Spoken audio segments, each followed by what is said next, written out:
What is the best qualities of an entrepreneur? What are the qualities most necessary to be a successful entrepreneur from your vantage point now, 38 years later? Well, I always say that the two absolutely essential qualities that you have to be an entrepreneur in the first place is total confidence and complete ignorance, because you, on the one hand, you have to have a tremendous faith in yourself that regardless of what circumstances you put yourself into, that you will be able to succeed in those circumstances. But on the other side, they haven't done much research. I find, generally speaking, entrepreneurs kind of create their own conditions. So they don't do a lot of analysis up front of the situations that they're getting into, but they kind of innovate on the run. And I think what entrepreneurs do is they have just enough information to know that they might be able to pull something off, and they jump for it. And consequently, they have a lot of failure in their lives. And the best entrepreneurs, Darren, that I've really seen are the people who have an amazing ability to fail fast. They have an ability to get out there, make a failure, turn around very, very quickly, correct themselves, and jump to the next level. And to a certain extent, their success is actually a series of corrected failures. So, there's a couple lessons there. It's number one, it's okay to fail. And then number two is, if you do, recover quickly and move on. So let's go on the flip side of this then, Dan. What are the most common constraints or shortcomings that you see of most entrepreneurs? They're too impatient to be great. And what I mean by that is that generally entrepreneurs are fairly fast thinkers. And there's an interesting book out by Daniel Kalman, and it's becoming very famous in entrepreneurial circles right now. It's called Thinking Fast and Slow. And he said to be really successful in life, you've got to have a combination of fast thinking, which is very intuitive. You just in an instant see a possibility, and entrepreneurs generally can see the end in very, very bright colors, almost like that. They can sense what the end result of a new initiative might be, and they can emotionally commit themselves in an instant to something. But the problem is you also need systematic, deliberative thinking to actually, once you have the intuition, then you've got to put together a good game plan, and you've got to get the talents of other people involved. And that requires a much more systematic approach. And so the really great entrepreneurs combine both of them. But what I've seen, Darren, with so many entrepreneurs is that they're almost so cocky about their ability to think fast that they don't seek out and they don't team up with people who are the deliberative, systematic thinkers. And that's the greatest weakness, and that's the greatest failure that I've seen over the years. And I'm in the first category. I'm a very, very fast thinker, and I see opportunities just like that. But what I've surrounded myself with over the years is a whole team of people who are phenomenal at the backstage. They're phenomenal with the deliberative, systematic thinking, getting the organization and the delivery right. And I've never seen a great entrepreneurial company that didn't have the combination of those two. On the other hand, you have organizations that just have an enormous amount of deliberative, systematic thinking, but they never really can take advantage of marketplace opportunities because they almost systematize an opportunity to death before they even take advantage of it. So it's both skills are really required. Excellent distinctions there. Now, Dan, I recently listened to an interview that you did with our friend Joe Polish, who will also appear in our Modern Marketing column, and you talked openly about the fact that every single entrepreneur is going to hit a ceiling in their entrepreneurial efforts. Explain why they will bump against the ceiling and then what they can do to get past it. Well, actually, Darren, it has to do with their goals. So when you just start off as an entrepreneur, you have goals which are kind of related to just surviving for a lot of entrepreneurs. I just want to get up to a state where my business is paying for itself, So that's your really big goal. I can remember back in 74 when I went out on my own, I had left an ad agency. I was a writer with BBDO, big ad agency. And my goal was just to match the salary I'd had at BBDO. And it actually took me 8 years to do that. I had a terrible first 8 years as an entrepreneur. I was divorced. I was bankrupt. And, I'm talented. I'm creative. I'm imaginative. I'm a good writer. But I just didn't have a handle on the business cycle. So I hit my ceiling of complexity. And what a ceiling of complexity is where all your time is filled up with activity. And there's no more room left in your system. So, for me, it was just getting up to $20,000 in the late 70s and early 80s. But, and to me, that was my greatest goal. And then I got up there and, I kind of hit a ceiling in the sense that I had run out of future because my future was only getting up to $20,000. And I can remember plateauing. I was using up all my time during the year, and I was just, 1 year, 2 years, 3 years, I was at the same place. And then I realized that I really, really had to go bigger. And that's the first time that I really got the notion that if you're going to have a decent goal, make it a 10 times goal because it gives you a lot of room to grow.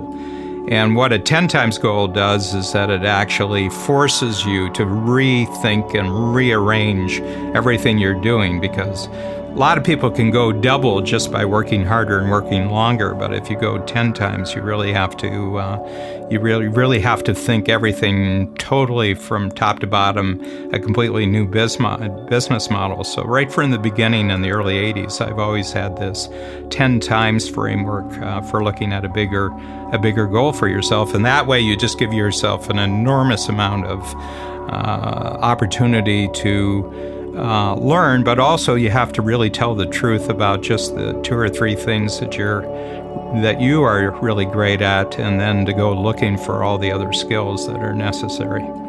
Well, since you brought up this 10 times formula, which was also the topic for your column that will appear in the print edition of Success Magazine this month, you say that entrepreneurs should be looking for multipliers in their business. Explain what a multiplier is and how we as entrepreneurs can identify them, and then why we should be looking at them with 10x numbers.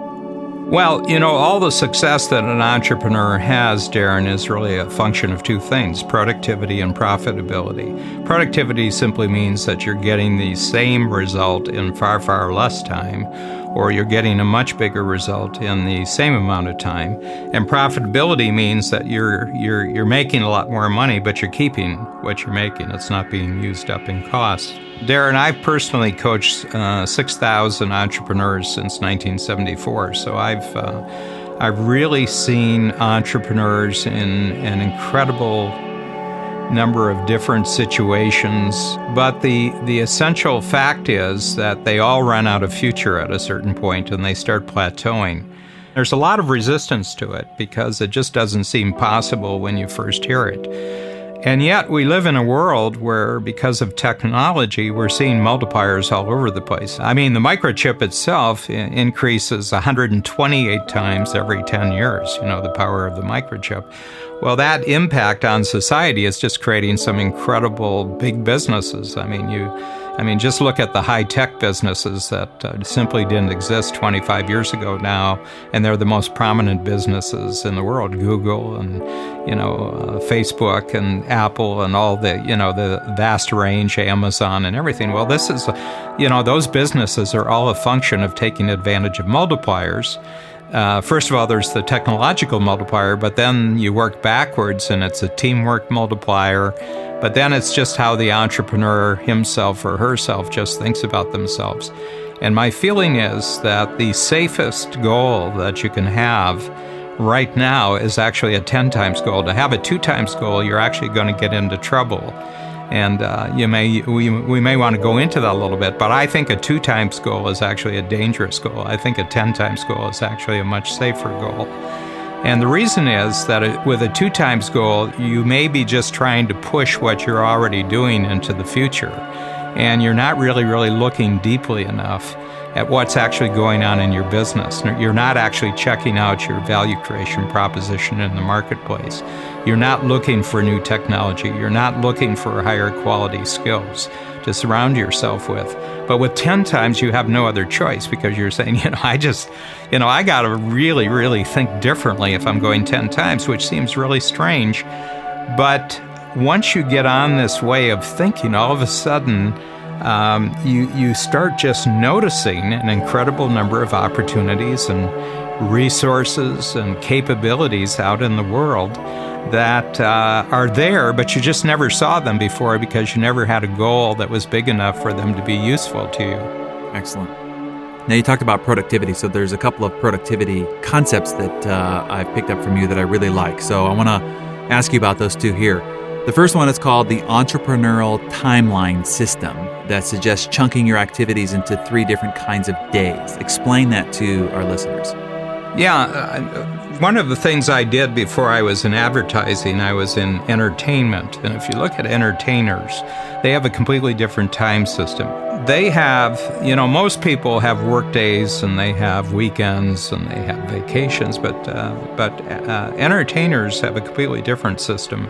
And they have like whole days, and one of the days is, a day that's really devoted to putting on a show or playing a game, and pretty well their energies for that day are really used up with delivering a performance to the public. Okay, so that's a performance day, or a productivity day, if you will. The second day that they would have is that they have rehearsal days or they have practice days, so they're getting ready to perform.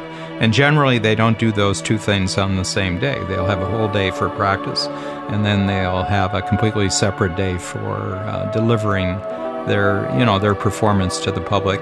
And then they get a lot of free time, and they just take off and they rest and they rejuvenate. So, I began looking at this and I say, who are the most highly paid performers in the world? And they're all entertainers. And these highly paid individuals all have a completely different time system than, most people just go in at 9 and they work till 5, 6, 7, whatever time it is. They put in 5 days or they put in 6 days. And then they have a day which is supposed to be a rest day, but it's just a kind of a relief day. And then they're back at it, and they do 40 or 50 of those a year. And what it means is that they're all marathon runners. And marathon runners can't run full out at any given time during the marathon. They have to just conserve their energy. And so you get a very, what I would say, medium, some people are great marathoners, but the average person is just a sort of a plotter. So most people just have plotting type businesses, and a lot of entrepreneurs get into this. It's just one day after another. There's no real difference from one day to the other. But the really great entrepreneurs really have, a certain number of days out of 365 that are just high performance days. They might have 40 or 50 of them in a year, and virtually all their results get created. And we call those focus days. A focus day is where you're just focused on, the results, which is money. And then you have what I call buffer days. And a buffer day is a day when you're getting ready and you're taking care of, in theater terms or performance, you're taking care of all the backstage issues to get ready for a performance day. So that's a rehearsal or a practice day, or making sure everything is right for the performance. That's a buffer day. And then you have lots of free days. So in our system, it's not unusual for people to have 150, 180 free days a year out of 365, and then the rest of the year is spent working either in their performance days or their backstage days. So they have this upward productivity and profitability system, and they pay for their free time, they pay for great teamwork around them, but when they're on performance, they don't have to think about anything else, and it's a very, very powerful system.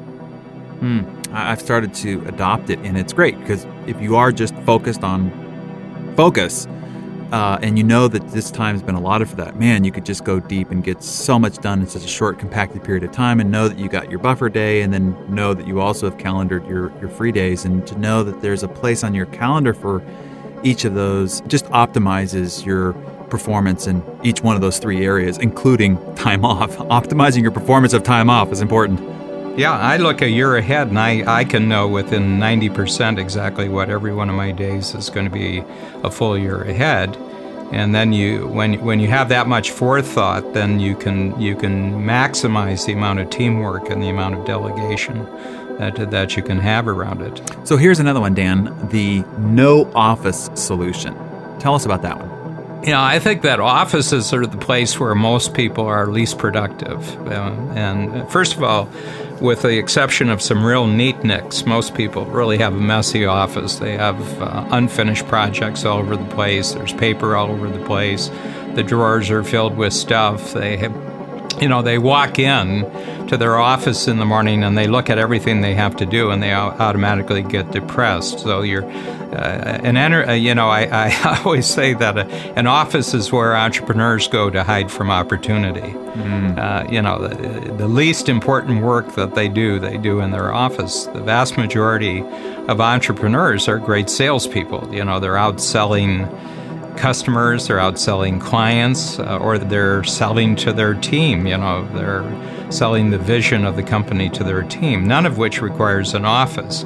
And I think it's sort of an inferiority complex. I think offices for entrepreneurs, because when you first start as an entrepreneur, it's hard to convince the world that you're a serious business. And so people say, well, if I have an office and I have a big desk, people are going to take me serious.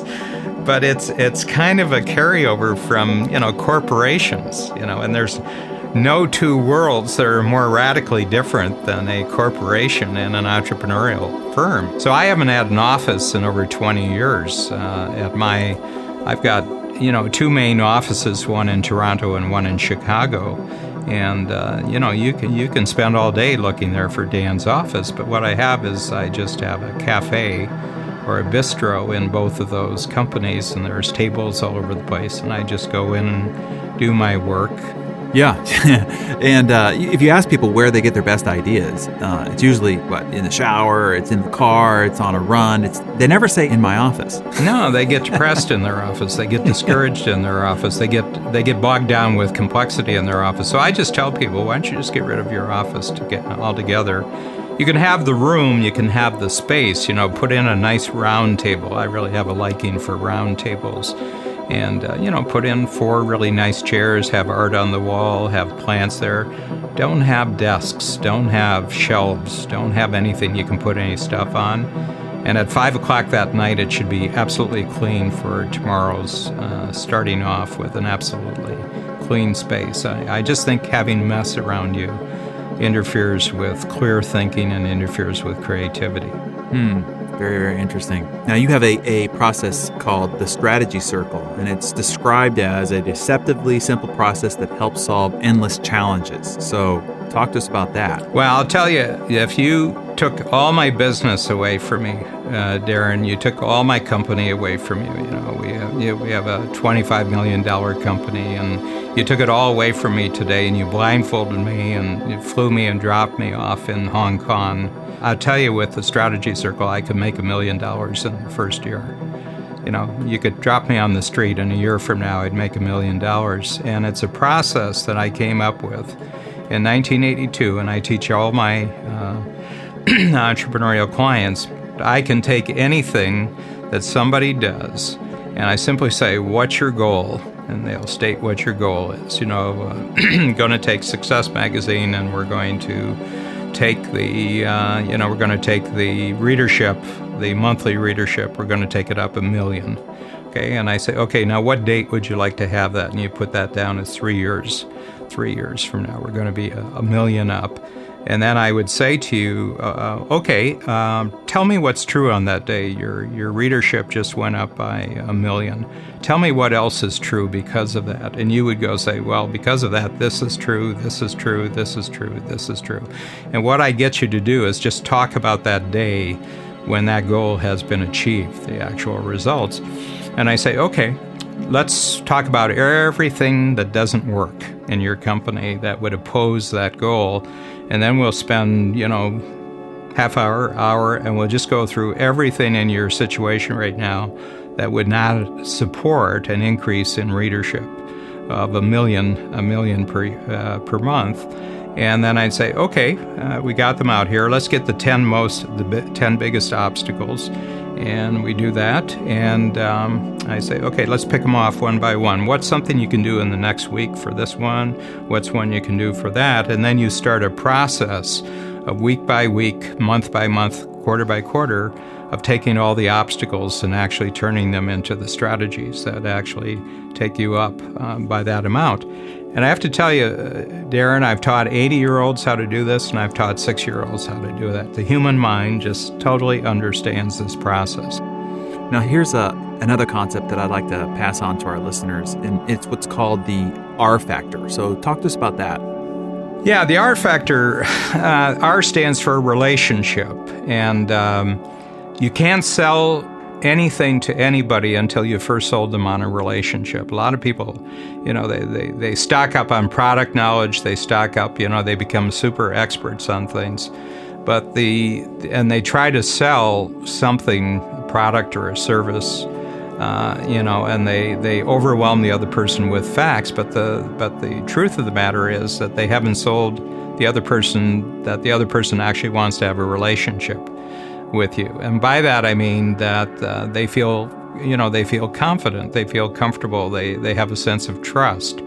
And so I came up with a question, and the question I've already used in our conversation, and that is, and I just use it. It's a time reference question. I say, Darren, if we were meeting here and it was 3 years from today, and you're looking back over the 3 years, back to today, what has to have happened over that 3-year period for you to feel happy with your progress, both personally and professionally? And then I shut up. I don't say anything. Now, one of two things is going to happen when I ask that question. Person's going to answer or they're not going to answer. If they answer, they've just told me that they accept the relationship. They don't know what I'm offering yet, but they have sized me up. There's an estimate that human beings size each other up in about 10 seconds. You meet someone and you size them up, and there's a meter that says trust, do not trust. And generally speaking, by the time people get to the 10-second mark, they've made a decision about whether they trust the person or don't trust them. If they don't trust them, they don't answer the question. If they answer the question, they trust them.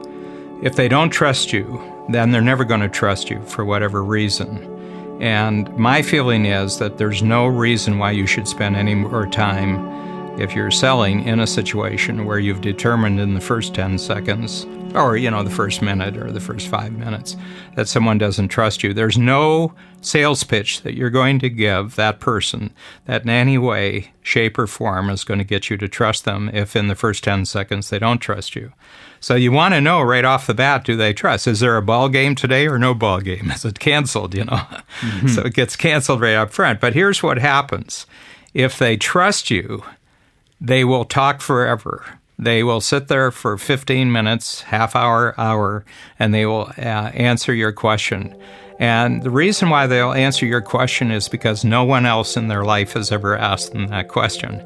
That no one else has ever just asked them, what is it that is going to make them happy with their progress? A lot of people ask them what's going to make them happy, but nobody asks them what's going to make them happy with their progress. And so what the R factor, the relationship factor question really does is it establishes right up front, look, this is going to be totally about you, but in order for me to really help you, I'm going to have to know what's up with you. If the person says, well, I'm not going to give you that kind of information, we just met, I says, well, actually, I said, you've just given me a great deal of information. You've just given me the information that you're never going to work with me. And I want to thank you for that information right up front because it's going to save you a lot of time and it's going to save me a lot of time. And I shake his hand and I leave. I've got to get on to people who really trust me that I can really do some useful work for. So that's the R factor. Excellent. So before I let you go, Dan, I have to hit you on the referability habits. So I want you to talk us through what the 4 habits are. But before, I want to challenge our listener with not whether you know these things, but ask yourself whether you do these things and you do them out of habit. So talk to us about the referability habits. Well, referability is one of those great multipliers in the world, and that is that great people are saying great things to other great people about you. That's really what referability is. When somebody else says something great about you, it's incredibly more powerful than when you're saying something great about yourself. So what I've looked at over the years, I've seen people who are incredibly talented, far more talented than I am, who don't do well. I've seen people who are very smart, they're very knowledgeable, they're masters of their field, who don't do well in business. And so I began analyzing, on the surface, they look like winners, but they're not winning, so why aren't they winning? And what I discovered is that they're just not referable. And when you examine the lack of referability, it comes down to just 4 things. They don't show up on time. I would say that the moment that you're more than half a minute late for a meeting, you just lost 50% of your credibility. So I always show up early, and first of all, I'm rested, I'm relaxed, I'm focused, and it's a sign of enormous respect for the other person just to show up on time. So you show up on time. The other thing is you do what you say. If you tell somebody you're going to do something for it, do it for them. Or get back to them and said, I thought I was going to do this and I want to tell you why I can't, so I'd like to talk to you again. It's not so much that you're going to be 100% and doing everything you said, but you're going to get back, and if you have to go and change a promise that you've made, get back and actually change. People really, really respect that. So show up on time, do what you say. The other thing is finish what you start, and we love people who just finish what they start. They start it, they go through it, and they finish it. They might not have liked it, but on the other hand, they finish it, and we trust people who finish what they start. And then the fourth one is people who say please and thank you. They just are always very gracious, and they're very grateful about the way they go about things. So show up on time, do what you say, finish what you start, and say please and thank you. Excellent. I hope everybody hears this, because it sounds very simple, but in practice, it just is. I'm just amazed at how many shortcomings people run into as a result of not just following up on these 4 very simple but very profound trust-building, reliability creating habits that just make all the difference in the world. So I appreciate you sharing this with us. So the last question for you today, Dan, I just want you to leave us with some great coaching advice. If a new entrepreneur, someone who's just starting out, who still has a lot to learn, and they got their courage and they got the proper amount of ignorance, and if they walked up to you and asked you for your very best tip to get them started, what would you tell them to set them on the right path? Well, what I would like them to do is identify 10 individuals that they would really like to have as customers or clients, and just ask that individual whether they can pay for breakfast, lunch, or dinner. And you go out there and you just ask the person to tell their life story. You sit down at lunch and say, could you just tell me how you got started? And for an hour or 2 hours, and the longer it goes, the better. You just keep asking them questions about, how they got started, where they are now, but especially, at your stage, what are you excited about in the future? The number one rule during the 2 hours, you can't talk about yourself, and you can't talk about your business, and you can't in any way try to sell them anything. And you do it with 1, and you do it with 2, and you do it with 3, and do it with 10. It's going to cost you 10 lunches, breakfasts, or dinners, so that's your marketing plan. You will be amazed if you do this in a very honest way of making it entirely about the person and asking the questions. Within about 3 months after you complete your 10th one, there will have been probably 10 opportunities that will have opened up to you, simply because these 10 individuals actually met someone who actually listens and asks good questions. And they don't have many of those people in their life. And they will start asking you all sorts of things about yourself, what you're trying to do, and they will open doors for you. And it's the easiest way in the world to actually get started in business. What great advice.